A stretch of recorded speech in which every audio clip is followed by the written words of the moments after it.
দীপজানির খাই খাই হেসেলে আপনাদের সকলকে স্বাগত জানাই। আজ আমি বানিয়ে দেখাবো নারকেল নাড়ু। এটা বানিয়ে দেখানোর আর প্রয়োজন হয় না।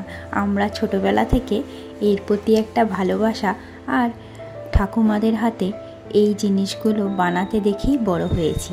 তবুও এর প্রতি আমার একটা দুর্বলতা থেকেই যায়। ছোট্ট থেকে এত ভালোবাসি, তাই নারকেল নাড়ুর পাক দেওয়ার সময় থেকেই জিভে জল চলে আসে। কিন্তু ঠাকুমারা বলতেন ঠাকুরকে না দিয়ে তার আগে দেওয়া যায় না। তো সেই থেকে অপেক্ষার একটা থাকতো। এবার ঠাকুরকে দেয়া হয়ে যাওয়ার পর যখন সেই নারকেল নাড়ু আমাদের হাতে আসতো, তখন তার মজাই আলাদা। তো সামনেই জন্মাষ্টমী, তাই ভাবলাম নারকেল নাড়ুর রেসিপিটা আনলে কেমন হয়। তাই আপনাদের সঙ্গে এই নারকেল নাড়ুর রেসিপি আমি আজ শেয়ার করছি। যদিও আমরা এই রেসিপি সবাই জানি, তাও আমি কিভাবে বানাই তাই পুরো ভিডিওটা প্রথম থেকে শেষ পর্যন্ত দেখার অনুরোধ রইল। এই নারকেল নাড়ুর টেস্ট হবে অসাধারণ।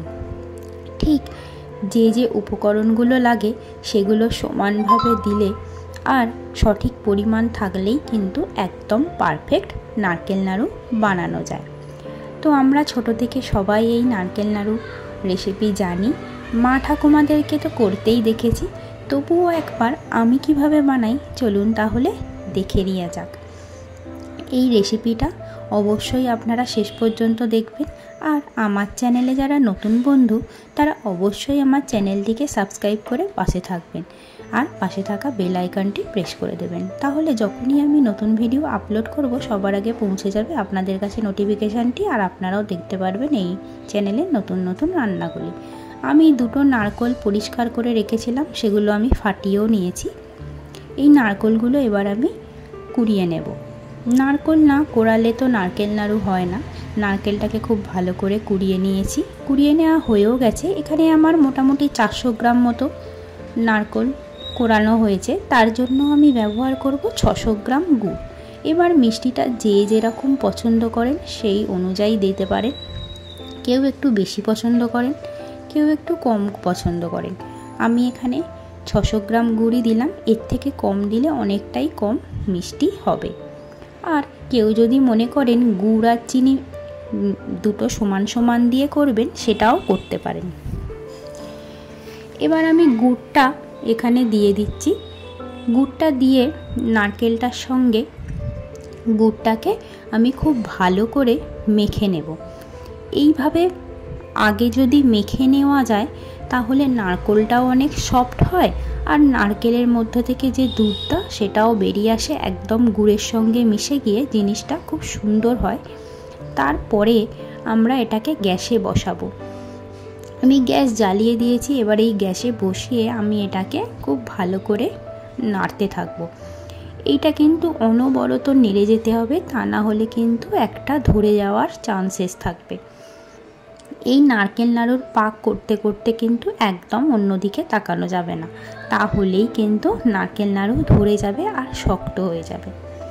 এবার নারকেল নাড়ু পাক হয়েছে আপনারা বুঝবেন কি করে? নারকেল নাড়ু যখন আপনারা গ্যাসে বসাচ্ছেন তখন গুড় থেকে অটোমেটিক্যালি দেখতেই পাচ্ছেন একটু জল ছেড়ে দিয়েছে, আর মাঝখানটা ফাঁকা করলে দেখবেন ঠিক এই রকমভাবে গুড় থেকে জল বেরিয়ে আসছে। তখন বুঝবেন এখনো পর্যন্ত কিন্তু আপনার নারকেলের পাকটা সম্পূর্ণ হয়নি। ততক্ষণ পর্যন্ত আপনাকে খুব ভালো করে এটাকে মেশাতে থাকতে হবে, তা না হলে কিন্তু নারকেলের পাকটা ভালো হবে না। খুব ভালো করে আমরা এটাকে মিশিয়ে নেব। এটা কিন্তু খুব ভালো করে মেশাতে থাকতে হবে, আস্তে করে। গ্যাসের ফ্লেমটা কিন্তু একদম কম করে দিয়ে, একদম জোরে বাড়ানো যাবে না। জোরে বাড়ালেই কিন্তু যেহেতু গুড় সেহেতু ধরে যাবে। এইভাবে 10-15 মিনিট রান্না করতে করতেই আস্তে আস্তে দেখতেই পাবেন এর জলটাও সব শুকিয়ে গেছে। দেখতেই পাচ্ছেন জলটা শুকিয়ে গেছে, কালারটাও চেঞ্জ হয়েছে। এই সময় আমি 1/2 চা চামচ এলাচের গুঁড়ো এখানে আমি মিশিয়ে দিলাম। আমার কিন্তু অলরেডি পাকটা রেডি হয়ে গেছে, দেখতেই পাচ্ছেন কালারটাও চেঞ্জ হয়ে গেছে আর মাঝখানটাও ফাঁকা করছে, জল কিন্তু একদমই নেই। আর কড়া থেকে যখন এরকম ছেড়ে ছেড়ে আসবে তখনই বুঝবেন নারকেল নাড়ু একদম রেডি। এই রেসিপিটা তো আমার হয়েও গেল আর আমি এগুলো নাড়ু বানিয়েও নিয়েছি। আপনারা ভালো খান, সুস্থ থাকুন, দেখতে থাকুন দেবযানী খাই খাই হেসে। Thank you.